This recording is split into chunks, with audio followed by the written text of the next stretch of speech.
تلقى الجهاز الفني للفريق الأول لكرة القدم بنادي الهلال بقيادة المدرب الأرجنتيني رامون دياز تقريرا طبيا صادما عن عودة الظهير الأيسر ياسر الشهراني.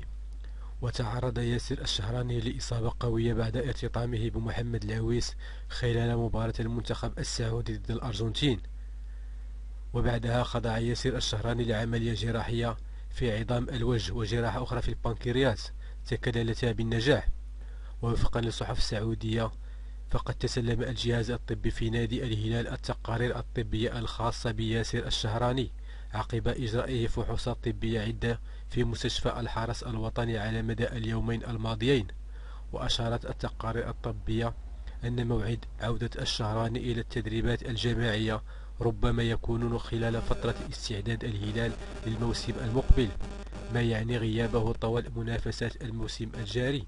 وفي سياق متصل، قرر الجهاز الطبي بقيادة الإسباني خوان دوكي استمرار إراحة ياسر الشهراني عن المشاركة بالتدريبات الجماعية ومواصلة برنامجه التأهيلي.